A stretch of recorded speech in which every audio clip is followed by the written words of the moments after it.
네, 안녕하세요. 반갑습니다. 새로운 시각으로 세상을 향해 나아가는 뷰리지의 오도훈입니다. 안녕하세요. 주영입니다. 네, 아리스토텔리스는 인간의 사회적 동물, 즉 이 정치적인 존재라고 정의를 했는데요.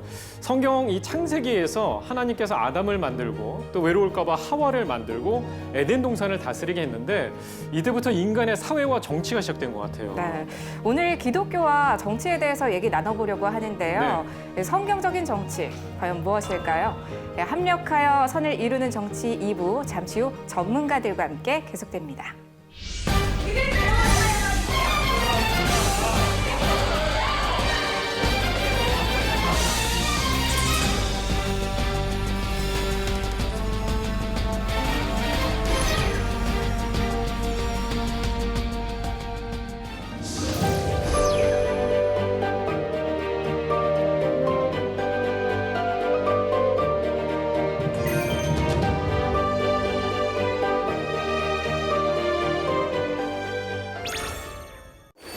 네, 스튜디오에 두 분의 전문가를 모셨습니다. 서현교회 담임 목사이시고 한국교회 연합과 새로움, 그리고 사회를 향한 온전한 섬김을 위해 사역하시는 한국 기독교 목회자 협의회 정책위원장이신 이상원 목사님 나오셨습니다. 안녕하세요. 예, 안녕하세요. 네. 네, 그리고 한국 사회에서 교회의 공적인 역할은 무엇일지 연구하고 또 실천하시기 위해서 헌신하고 계신 분입니다. 장로회 신학대학교 교수이시자 도시공동체연구소 소장이신 성석환 교수님 모셨습니다. 네, 어서 안녕하세요. 오세요. 안녕하세요. 네, 반갑습니다. 자, 이 정치에 대한 얘기를 좀 해야 될 것 같은데 사실 정치라고 하면은 왠지 갈등이라든지 싸움 이런 것들이 좀 생각이 납니다. 또 게다가 한국 사회가 기성세대와 젊은 세대 간의 간극이 좀 넓어 보이거든요. 교수님 어떻습니까? 그 세대 간의 정치 의식은 너무 큰 차이가 나죠. 네. 최근에 저희가 아주 크게 겪은 바 있는 조국 사태 네. 이런 것만 봐도 어른들이 바라보는 시각하고 젊은 세대가 바라보는 시각이 굉장히 현재 차이가 나고 특별히 기성세대, 제가 지금 86세대거든요. 네. 기성세대는 민주주의를 위해서 살아온 정치적 감각을 가지고 있다면 요즘 젊은 친구들은 민주주의보다는 공정의 가치를 네. 더 귀중하게 여기고 아무리 민주적이라도 공정하지 않으면 우리는 싫다. 네. 이런 감각을 가지고 있는 것 같아서 이 의제가 요즘에 굉장히 충돌을 많이 일으키는 것 같습니다. 예. 그게 90년대생들의 특징이라고도 하는데요. 네. 왜 이렇게 공정을 또 중요하게 됐다고 좀 생각하시나요? 자원이 별로 없어요. 네. 그러니까 어린 기성세대는 노력하고 힘 쓴 만큼 벌어서 먹고 살 수 있는 그런 자원이 있었는데 네. 요즘 아이들이 기회도 적고요. 그다음에 본인들이 누릴 수 있는 자원도 적기 때문에 희소 자원을 가지고 자신들의 서바이벌을 해야 되잖아요. 네. 그러니까 훨씬 더 민감해져요. 저것이 나한테 오느냐 안 오느냐, 모두에게 공정하냐 이런 게 더 중요한 가치로 자리매김한 것 같습니다. 예. 정치라는 것이 뭐 갈등과 또 그 갈등을 통해서 협의와 정책이 발생되기 때문에 이 건전한 어떤 이런 갈등은 좀 좋은 거잖아요. 네. 근데 그런 거에서 사실 좀 문제점이 좀 많아 보입니다. 네, 그러면 이 목사님께서는 크리스천으로서 정치를 어떻게 보고 계신가요? 그리스도인에게 정치는 뗄래야 뗄 수가 없습니다. 네. 이 지미 카터 대통령이 이런 얘기를 하죠. 정치는 죄 많은 이 세상에 정의를 실현하는 수단이다. 이 필수라는 것이죠. 예. 그러니까 조금 더 우리가 그리스도인으로서 더 나은 세상, 또 하나님께서 더 통치하시는 아름다운 세상을 꿈꾼다면 이 정치에 관여하지 않을 수가 없습니다. 근데 네. 단 이제 우리가 기억해야 될 것은 뭐냐 하면 조직체로서의 교회와 정치 조직체로서의 이 국가는 분명히 분리되어야 된다는 것입니다. 이 부분에 대해서는 뭐 여러 가지 또 종교개혁사 쪽으로나 또 현대 교회사 쪽에서 여러 가지 좀 얘기들이 있을 수 있겠습니다만은 시민으로서의 그리스도인은 이중시민권자라는 것을 기억해야 되는 것이죠. 하나님 나라의 시민인과 동시에 이 국가의 국민이다. 그렇다면 국가의 국민이라면 이게 공적 영역에서 정치와 연관되지 않을 수가 없거든요. 그러니까 계속해서 이 정치가 어떻게 돌아가는지 관심도 가져야 되고 또 이 정치를 통해서 아까 말씀드렸던 대로 정의를 실현하는 수단이니까 더 정의롭고 더 공의로울 수 있도록 내가 어떻게 정치에 참여할 것인가 항상 고민을 해야 되는 것이죠. 또 두 눈을 시퍼렇게 뜨고 정치인들이 하는 것도 보아야 되고요. 크리스천의 정치 참여에 대해서는 어떻게 생각하세요? 해야죠. 해야 되는데 이게 조직체로서 참여하는 것이 아니라 한 시민으로서 적극적으로 참여하고 예. 또 더 중요한 것은 그 안에서 기독교적 가치를 실현할 수 있도록 훈련되고 또 전문성을 가지고 움직이는 것 네. 이건 굉장히 필요하다. 그렇게 봅니다. 네, 잘하겠습니다. 사실 사실 거기 한 발 더 나가면요. 네. 지금 이제 목사님하고 조금 차이가 있을 수 있어요. 네. 그러니까 종교개혁자들이 볼 때는 우리 다 개신교잖아요. 종교개혁자들은 국가와 종교가 동등하게 하나님의 기관으로서 정치체라고 봤습니다. 동등하게. 네. 그래서 이 두 기관이 이 세속 삶 속에서 어떻게 하나님께 영광을 돌릴 것인가를 고민해야 된다. 이런 이야기를 굉장히 많이 했기 때문에 네. 우리가 사직 책임에 대한 관점에서 정치 참여도 함께 논의할 수 있는 것이고요. 네. 또 교회가 그 정치적 실체로서의 의미가 있느냐 없느냐를 논란을 많이 할 때 종교 분리라는 얘기를 많이 하잖아요. 네. 그러니까 교회는 정치에 참여하면 안 된다. 근데 실질적으로 다 하고 있지 않습니까? 그렇죠. 네, 현실 세계에서는. 그러니까 그런 논리 자체가 어떻게 보면 자칫 성도들에게 좀 헷갈리게 할 수 있는데 교회도 이 세상 속에서는 엄연히 실체로서 제도로서 존재하니까 네. 그 기본적으로 교회가 가지고 있는 정치적 성격을 선하게 발휘하는 데 있어서 우리가 조금 더 고민할 필요가 있습니다. 교수님, 그리고 저희가 이제 정치 얘기를 할 때 사실 역사에서 우리는 좀 배우는 게 좀 있을 수 있을 거라고 생각 들거든요. 이 성경 역사 안에서 네. 이거는 좀 배울 만하다는 정치가 어떤 것들이 있을까요? 성경사는 그야말로 정치의 역사죠. 예. 예, 구약은 그야말로 모든 게 정치적인 논리 속에서 하나님의 정치를 할 것이냐, 사람의 정치를 할 것이냐가 늘 긴장 관계에서 네. 전개된 이야기들의 연속이었고요.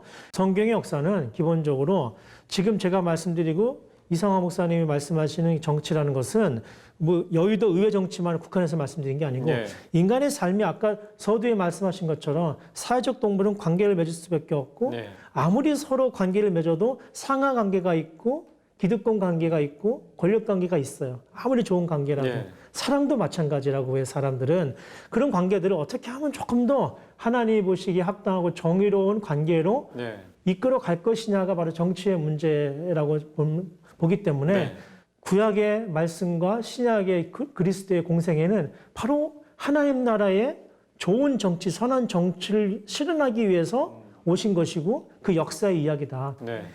많은 우리가 믿음의 선조들, 종교개혁의 개혁자들, 우리 믿음의 선조들도 다 마찬가지로 경제적으로 읽으면 경제적으로 읽을 수 있지만 정치적으로 보면 인간의 그 좋은 관계들을 만들어 나가고 그 사람들의 돈과 권력에 의해서 망가진 권력 관계들을 다시 하나님이 원하시는 그 아름다운 관계를 회복시키려고 하는 정치적 삶의 연장이었다. 네. 그래서 기독교의 선교는요, 정치적 선교예요. 그러니까 그걸 부인하는 순간 우리는 세상과 동떨어지고 사회와 고립된 삶을 살아나갈 수밖에 네. 없는 거예요. 이걸 자꾸 얘기를 해야 되고 그것이 은혜가 돼야 되고 네. 그것이 감사가 돼야 됩니다. 네, 이렇게 바르게 잘 살아가고 싶은데 우리가 기준으로 삼을 만한 성경 속 롤모델이 있으면 좋을 것 같아요. 결국 이 정치라는 것은 이제 우리가 현장에 들어갔을 때 특별히 이제 기독교인들이 인식해야 될 것은 성경적 가치입니다. 성경적 가치는 크게 네 가지로 얘기를 하는데 정의와 공의, 그다음에 사랑과 평화입니다. 그러니까 이 기준에서 이 가치를 어떻게 이 세상 영역에서 실현할 것인가. 네. 이게 이제 가장 큰 문제이거든요. 그러니까 성경 안에서 이런 인물들을 이제 찾아낼 수가 있는 거죠. 예를 들어서 오바댜 같은 인물들, 열왕기상 18장에 나오는 네. 이런 인물들은 사실 국내 대신으로서 아합이라는 뭐 절대 군주죠. 어쨌든 북이스라엘 왕국에. 그러나 바알 신상을 가장 격렬하게 그 부인 때문에 네. 섬겼던 그런 왕하고 엘리야를 연결시키는. 근데 중요한 것은 이 사람에 대한 평가가 뭐냐 하면 여호와를 지극히 경외하는 자라. 성경 그렇게 표현하고 있거든요. 네. 이런 방식으로 정말 신뢰받는 크리스찬 정치 사역자들 네. 이게 필요한 거죠. 네. 이제 뭐 영국 18세기의 윌버포스 같은 사람들은 우리가 얘기할 수 있는 대표적인 어떤 인물들로 그렇게 얘기할 수 솔로몬은 있겠습니다. 어떤가요? 솔로몬은 왕이니까 좀 다를 것 같은데. 그렇군요. 그 뒤에 예. 우리가 아는 뭐 아까 윌버포스 말씀하신 네. 그 이제 어메이징 그레이스랑 연관돼 있는 그런 노예를 해방시킨 법을 만든 일단 법을 만들어냈다는 데서 유의미하죠. 네. 마틴 루터 킹, 예, 그 흑인들의 인권을 위해서 싸웠고 예. 에브라임 링컨 마찬가지이고요. 근데 이분들의 특징은 뭐냐면 네. 하나님의 정치를 실현할 때 하나님이 내 편이라고 생각해 본 적이 한 번도 없어. 윌버포스도 마찬가지고 네. 내가 하나님 편에 서겠다고 생각했어. 예. 이 기준이 다른 거예요. 근데 대부분 다 그리스도인들도 우리가 많기 때문에 자기가 하나님 뜻에 합당하다고 생각해요. 네. 또 정치인들도 자기가 하나님과 함께한 하나님이 내 편이라고 생각하거든요. 이데올로기에 빠져서 교회를 이용하려고 하는 사람들은 하나님이 자기 편이라고 주장하는 거예요. 다 자기 편이라고 주장하잖아요. 근데 여기에 차이가 있는 겁니다. 성경에 하나님의 정치를 이루는 사람들은 자신의 희생과 손해를 감수하고서도 하나님 편에 서려고 노력한 사람들이지 예. 하나님이 자기 편이라고 이렇게 선전한 사람들이 아니었다는 점 네. 우리가 굉장히 기준으로 삼아야 되겠습니다. 네. 그래서 저희가 고민해야 될 게 사실 앞으로 한국 교회가 또 그리스도인들이 정치 참여를 어떤 방식으로 해야 좀 올바른 방법이 이게 궁금하거든요. 교수님 생각 어떻습니까? 저는요 교회에서 정치 얘기 못하는 게 가장 치명적인 약점이라고 생각해요. 오늘 한번 해보죠. 토론할 수 있거든요. 네. 얘기할 수 있고 다를 수 있습니다. 우리는 다름의 차이를 인정하지 않아요. 나랑 생각이 다르면 특별히 정치적인 문제의 생각이 다르면 우리는 적이 돼버리고 그렇죠. 말잖아요. 신령가처럼 되니까. 그것만큼 우리를 갈라놓는 이데올로기 없잖아요. 네. 세상과 정치인들이 만들어 놓은 이데올로기 때문에 교회가 분열되는 거 상상할 수 있습니까? 네. 그만큼 우리가 훈련이 안 돼 있어요. 세상이 만들어 놓은 이데올로기나 정치 논리가 교회 안에 들어와도 네. 우리는 하나님의 정치를 충분히 소화하고 충분히 다룰 수 있어야 되는데 훈련이 안 돼 있고 아직도 유아기적인 발상을 가지고 정치를 논하게 되고 네. 바라보게 되니까 가짜 뉴스가 교회에서 판이치고요. 엉뚱한 이야기들이 진짜처럼 흘러다니는 게 바로 교회가 온상이 되어버렸어요.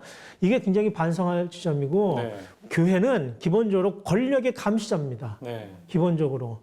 권력의 감시자로서 우리가 세금 낸 납세자잖아요. 네. 신앙인으로서 감사한다는 것이 아니라 세금을 낸 한 시민 납세자로서 이 정치가 제대로 가는가를 바라봐야 되고 네. 특별히 그리스도인들은 이들이 하나님이 원하시는 방식대로 일을 하는가에 대해서 냉철하게 비판을 해서 필요하다면 압력도 행사해야 되고요. 예. 필요하다면 선한 방식으로 정치에 개입하는 실체가 돼야 됩니다. 네. 그렇지 않으면 앞으로 젊은 세대들은 이런 문제에 있어서 무감각하거나 엉뚱한 소리 하는 교회에 더 이상 자신들의 소속감 갖는데 기쁨을 누리지 못할 거예요. 저는 적극적으로 참여하는 방식에 대해서 교회가 열린 마음으로 돼야 된다 생각합니다. 예. 네.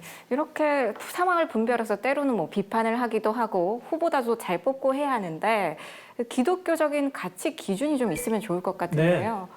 지금 아까 우리 이상화 목사님께서 4가지 가치를 얘기했잖아요. 이거는 일반 철학윤리나 일반 도덕 철학에서도 똑같이 공유하는 4가지 가치예요. 여기에 이제 기독교가 붙잖아요. 근데 이게 뭐가 달라지냐면은 앞에 붙으면 인간이 중심이에요. 휴머니즘. 네. 인간을 위한 자유, 인간을 위한 평화, 인간의 정의, 인간의 사랑 이렇게 되는 거예요. 앞에 기독교가 붙으면 하나님을 중심으로 하는 하나님이 원하는 정의란 무엇인가? 여러분 다릅니다. 네. 하나님이 원하시는 자유가 달라요. 하나님이 원하시는 평화가 달라요. 하나하나 설명하기에 너무 시간이 없지만 하나님이 원하시는 정의와 가치와 평화를 이야기하지 못하는 이유는 우리가 포기할 게 너무 많아요. 네. 하나님의 정의는 약자를 보듬는 거예요. 아무리 법안으로 여의도에서 여야가 싸워도 약자를 위한 우선적 배려 하기 어렵습니다. 예. 당내 당력 때문에. 하나님이 원하는 평화는 샬롬이에요.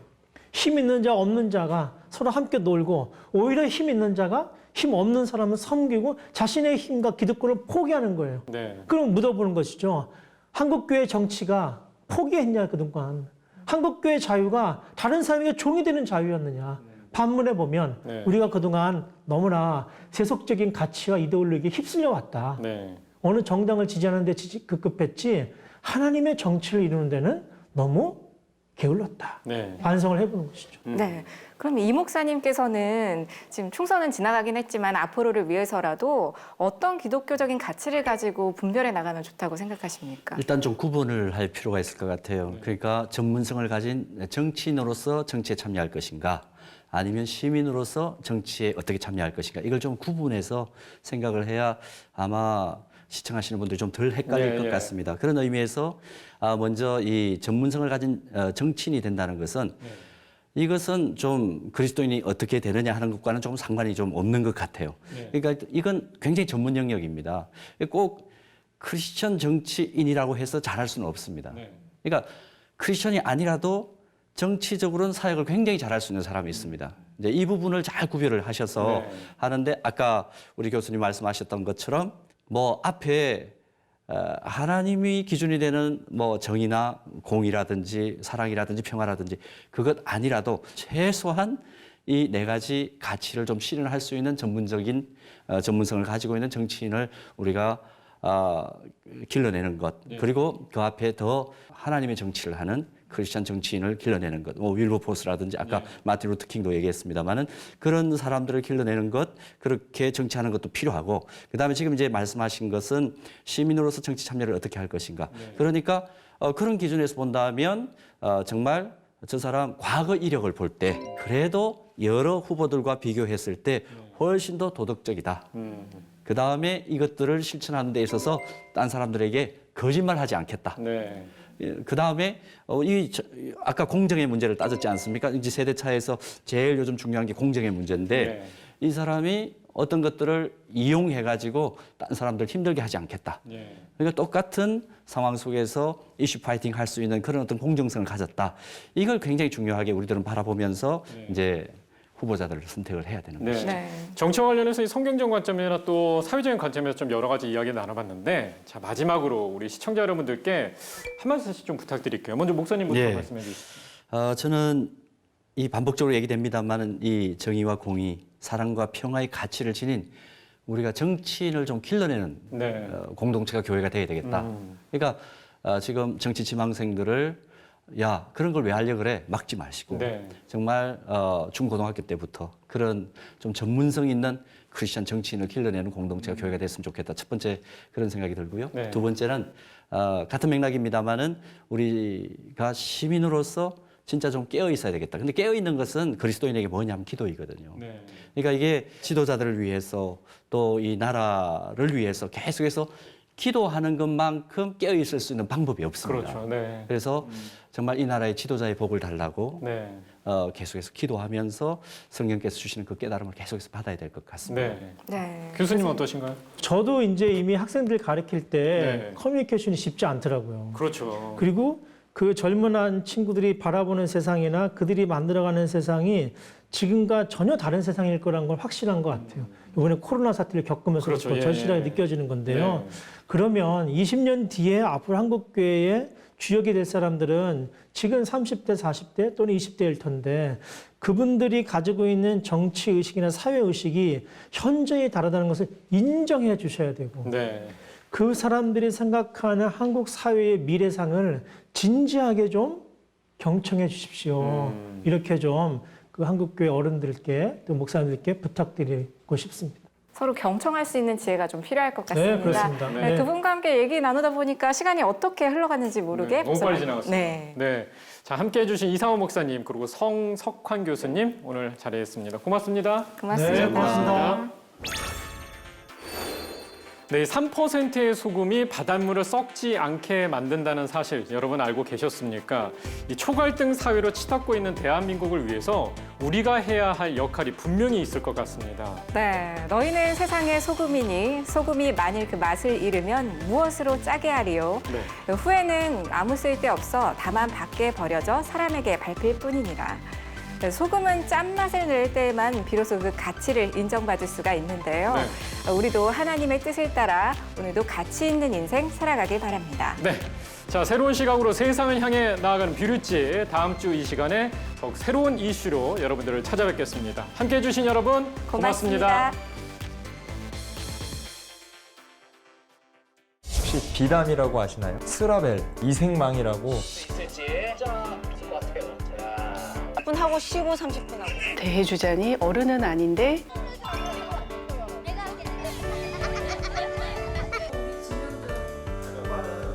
얼주가 아세요? 얼주가? 얼굴로 시작하는 건가요? 아니요. 얼어 죽어도 아이스 아메리카노라는 얘기인데요. 그게 웃기세요?